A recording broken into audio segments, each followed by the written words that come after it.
你算是幸运的吗？这样？我觉得我自己幸运，我没有演技，说一开始没有培养自己的音乐啊、跳舞啊、演技，我没有，什么都没有，我就是空白的入行，得到的机会我就必须要好好的把握。你是戏外才产生的，还是在戏内你就产生感情了？在拍戏的时候，是你先对他一见钟情的？对。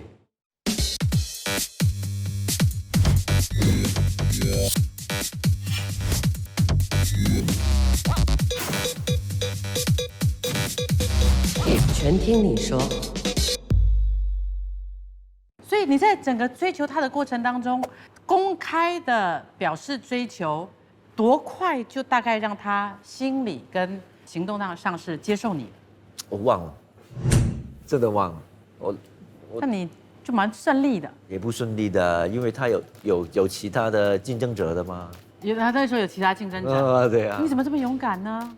我没有什么可以输啊。对不对？那你心里的压力啊，第一名知名度追不到是应该的。所以没有什么好输的。对啊。他那时候竞争者是都圈内的吗？都是圈内的。你认识吗？我认识的。那你就公开跟兄弟喊一起啊？跟他不是兄弟。不是，我就说是谁，我们知道吗？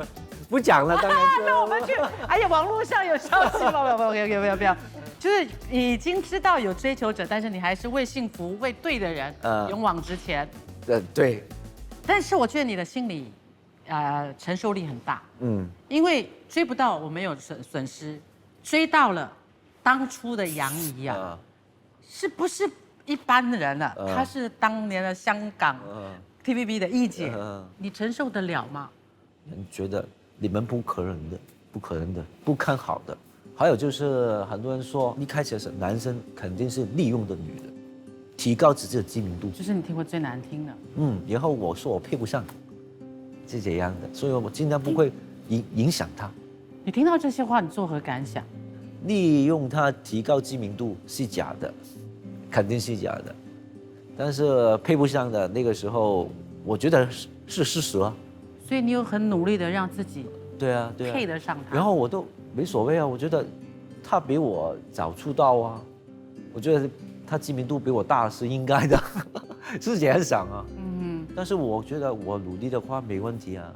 还有就是男生的在演员的寿命比较长吗？路遥知马力。对啊。但是在年纪上呢？年纪上也是一个很大的一个问题。我就是喜欢他比我大一点点，可以管我。他让我好像那个，我不敢讲这句话。他举了那个字妈，我不敢讲最后的总结。也不是，他让我的心里很定，他会让我不会再想其他的东西，不会想再认识其他的女生。所以他让你想要有安定的感觉，好像很专注自己的工作。所以子毅，你比较追求这种安全感，渴望，会不会是跟你的童年的基础有一点关系？因为父母在你8岁的时候，那个时候太小的你离异，造成你缺乏母爱，需要安全感，需要稳定，需要被认可。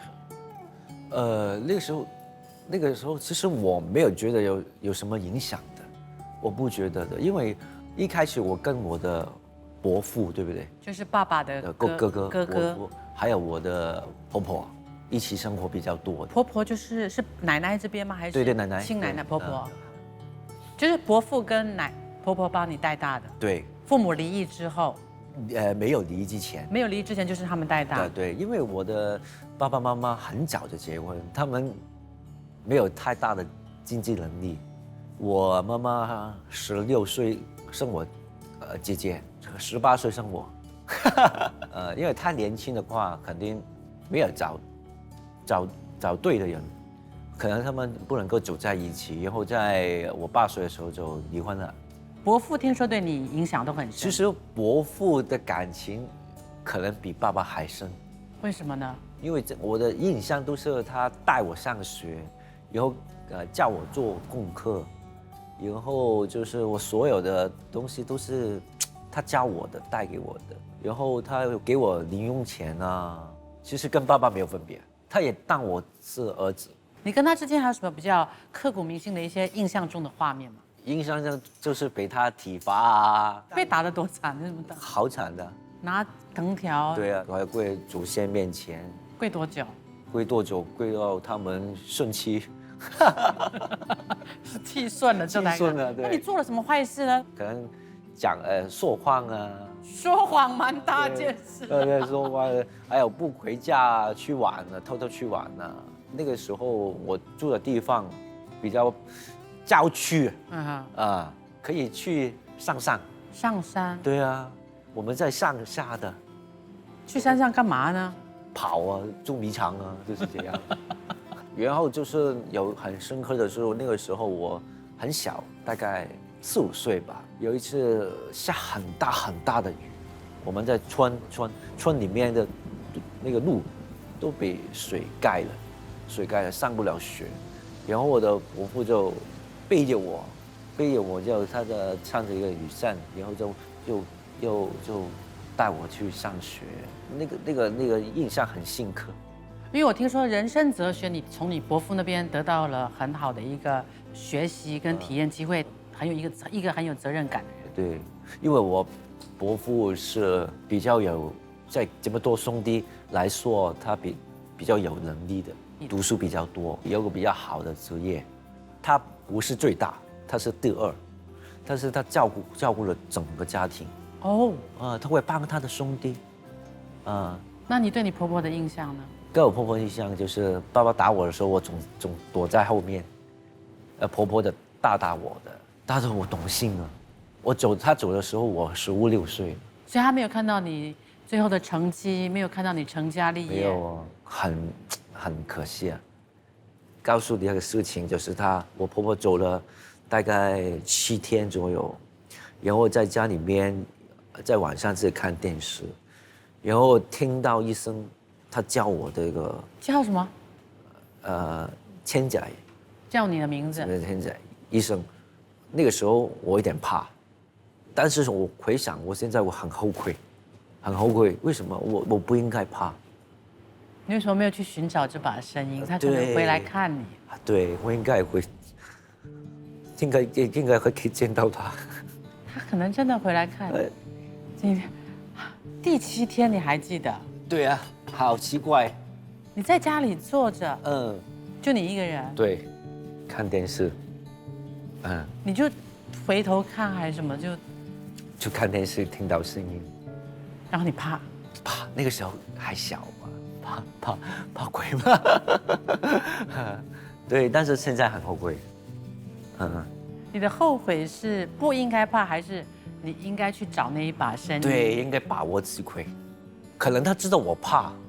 所以就不再叫了。对了，如果我表现出我不怕的话，我们可能沟通多一点。所以如果现在让你再见你婆婆，你会告诉她什么呢？没有啊，她应该知道，应该看到。她应该都看到。都应该看到。你觉得你有让她老人家引以为傲吗？应该会，她会觉得很骄傲，会跟其他的朋友说：“哎呀，我的孙子当明星了，你有没有看到他电视剧啊？”这样。但是婆婆这个是一个很大的遗憾，你来不及长大。来不及。所以我之前我的伯父，在我做救生员的时候，他心脏病发，我爸爸哭着打给我：“哎呀，你快点回来啊，你伯父不行了。”以后就立即去医院。那个过程我很深刻的，就是整个过程不停的流泪。结果呢？没事，到现在都可以，到现在都很健康，很健康。怎么办？你有这么多的牵挂。对啊。你的家庭有这么多让你牵挂的。哎呀，你知道吗？我伯父、我爸爸、我的第3个伯父，全部都有心脏病。我也有一点点，就是一个。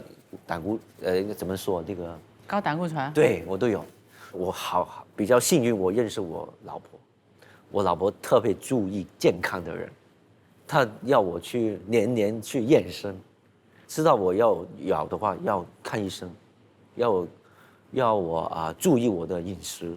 我说我这个很感谢，如果我没有这个老婆的话，那个医生大概推断我大概50岁就会跟我伯父一样，家族病史。对，所以现在幸运。可是我觉得你是那么重感情，你要牵挂的人、害怕的人、担心的人很多。对，很多。大家族你很怕失去，现在又有自己的老婆，又有2个孩子。哎呀，我很小就知道我的责任在哪里，我知道我的要背很重的责任，这个是没有想过要不要，这个是必须要。我很小就知道这个是我的责任。所以你觉得这样的大家庭，它给你的还有什么好处？责任感、礼貌，还有就是尊重长辈，这个必须的，因为敬老尊贤都照。因为那个我现在到现在，其实我很想我幻想自己，如果有一天我当了那个师弟的话，我会说什么？哇，对，你可以现在就想啊！哎呀，我给你机会，我们也很想听啊。不是，如果有一天你这么努力的人，他就是会发生的一天。皇天不负努力的人，用心的人。我会说什么？你就把围村的人都喊个遍是吗？哎，不是，刚好1个钟头。塔古塔马卡博。我就说，我可以首先我必须有谦虚的，然后承认是运气。你觉得得奖的原因会是什么？要天时地利人和？那必须的，因为每一个可能要运气，你拍了个电视剧刚好受欢迎，然后公司觉得你的有价值的话，我觉得还有观众啊喜欢你，都要配合得到。所以我好佩服我的老婆的杨颖，为什么她是民选出来的？公认的啊，大家去好厉害啊，我觉得。自己说自己老婆好厉害呀，我觉得那满脸的光荣。对，那个年代哇，好像这么多优秀的演员都打出来，肯定不简单了。他结了婚之后，就直接为了爱情、为了家庭、为了孩子，半吸引的状态，这个更厉害。这个更厉害。对。多少人可以做到？对，真的，我很欣赏你现在的这个样子。多少人可以做到？你对于你来说，或对于他来说，你觉得是厉害？很佩服的。其实很多人都说，为什么你太太不出来拍戏啊？啊，我常常都说，哎，我老婆现在很挑的，她要挑的很好的剧本，让她可以有动力，不照顾孩子了，她我出来了。所以你就牺牲你自己吗？不会牺牲的。其实我觉得。男人必须要照顾自己的家庭。如果他觉得现在过这个生活是幸福的话，代表我成功。是，所以有些人会在惋惜、可惜当中在等待着他。对于其他人来看到他的是他幸福的另外一面，因为要找到人生最安稳的样子。最终的目标。最终的目标，找到好的另一半。对啊。可是对于那一些惋惜当中，人家很想看到他，觉得很可惜，会觉得说，哎呀，怎么不珍惜自己的事业？他终于稳坐一姐、TVB 一姐的时候，忽然间戛然停止。对。你觉得这是一个厉害？你会不会觉得可惜？你会不会想说，要不然你也去拍一下？你会在想，换了自己可以做不做到？对，要放弃更上一层楼的机会。对。其实那个时候，他可能在大陆发展的更好，挣更多的钱都可以的。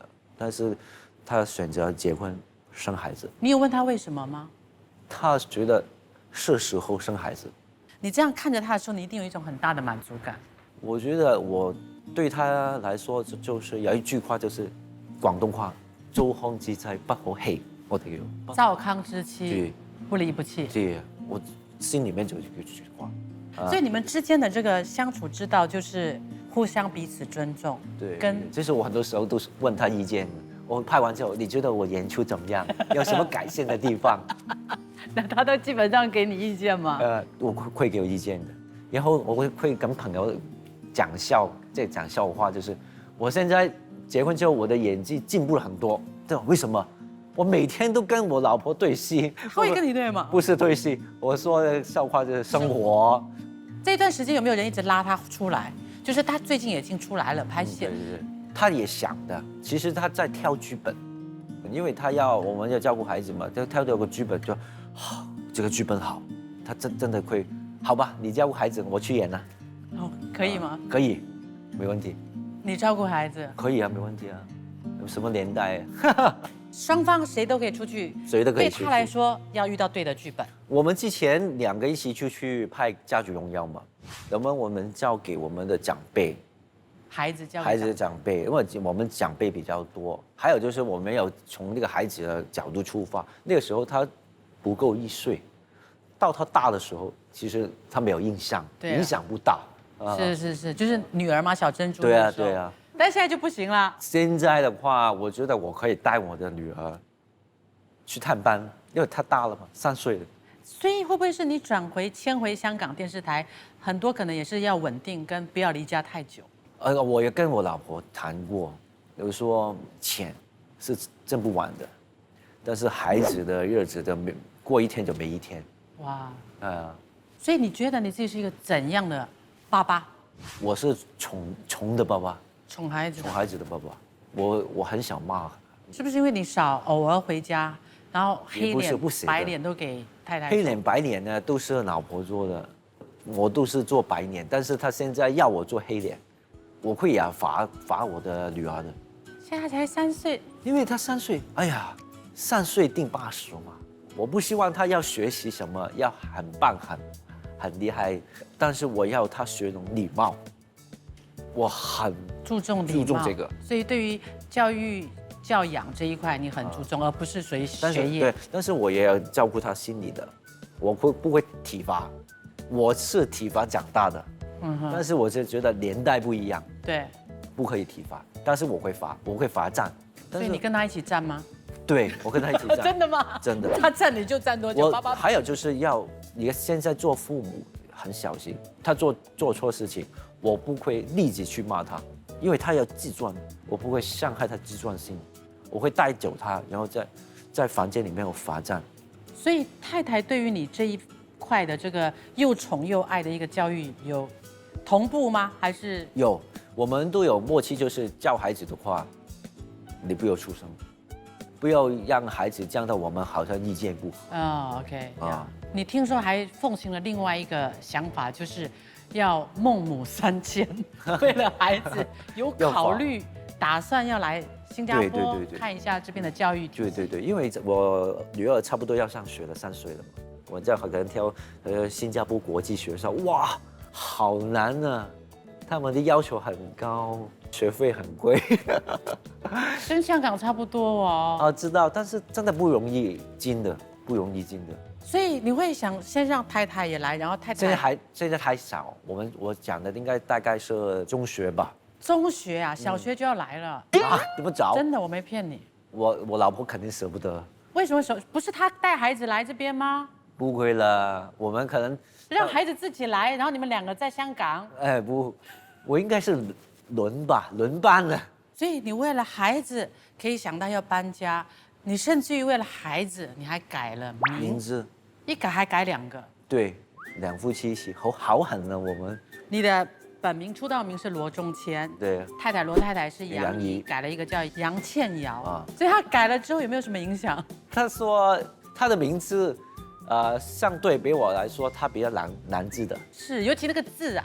那个字会让人家有时候不敢念对。这子怡就比较好像简单一点，好像读书很多，我觉得这个名字。OK。有文化。中谦变成子怡。那师傅告诉我，那重的意思永远都是第2。所以你想要？其实他在那个时候，他给我2个名字选择的，一个叫子成，罗子成，诚实的诚。对，那个子怡。那太太的呢？罗太太的怎么来呢？其实他都给了我们一对诗的，但是我忘了。结果他自己选了这个倩瑶。对，这倩瑶他很喜欢的。而且我看你们的社交媒体上都会必须得去 highlight， 就仲谦、罗子怡、杨怡。我在公司里面，现在的公司里面安排的拍戏的名单都是这样的：罗子怡、罗仲谦。就必须把2个名字丢出来。对，也就是说，你知道吗？罗仲谦在当初这个名字已经深入民心了。对，忽然拉起来很可惜。谦，但是50岁叫谦奇怪。50岁叫意义也不行啊。对，一个。一个 OK。那个音一模一样。然后呢，子毅还有一个非常有名的一个标签，就是他是一个宠妻魔王。他给了很多宠妻语录，比如说，就是他很霸气的说：“我结婚就不允许离婚。”这句话，你们哪一个女人听了都觉得？就是因为我的生活的环境，我爸爸妈妈，这个是他们影响我的。你必须要接受婚姻是有不完美。然后你还有一个语录说，你觉得很幸福，当你在外头努力的打拼，看到你的妻子在家里翘脚看电视，对，就是最幸福的事情。对，最简单，因为我觉得我有个心态就是，每一段情侣、夫妻的也好，一开始是热情，然后肯定会变成了感情，转淡一点点，最后白头到老的时候才是爱情。哇哦，这是我第一次听到不同逻辑的。最后白头到老就会再幻化成爱情。对。但是我必须今天真正的访问，我感受到的，就是你们间中的爱多了一层恩情。对。知恩，而且我觉得你好像有，不要说他是为自己或是为你，一个男人最重要的是他对你的信任，因为他看到你对有的前途跟将来，有眼光，厉害。他相信你，他愿意把后半生交给你。他看到你是一个有潜力的，可能吧。哇，我觉得你们当中多了这股彼此惺惺相惜的恩情。对。那如果我现在要让你排名的话，事业、老婆、孩子，你的人生顺序是什么？我应该怎么说？我会放家庭是第一位，家庭里面有所有的人，有我老婆，有我儿子，有我长辈，原生家庭也要在。对，然后到工作就是这样，因为最后是自己。所以家庭、事业、自己，你是最不重要的。不是不重要，可以放最后。那边的一直逼我，真的我是一个很 nice 的人对。他们一直逼我叫你排名你的老婆跟孩子，还要排名。我说真的是老婆，知道为什么吗？因为老婆开心，家庭才开心。真的。还有就是我跟自己说，其实两夫妻吵架的事情，除了孩子之后，就是那些很小的事情，我觉得这些事情我全都不理，你家主意就可以了。小事你家主你做主吧，大事找我商量可以。OK， 是这样子的。对，然后你的决定我尊重。最后这一句是压住，如果你做了主意，我尊重就支持你。说的挺好听的，但是好像还是老婆比较重要。OK， 好，那因为我觉得这一次很特别，子毅能够抽空到新加坡姐，听说他希望能够来到这边，把孩子带来这边受教育啊，或者是来这边跟我们合作。这样子的话，你最大的担心就是可能会跟孩子有分离的时间。对。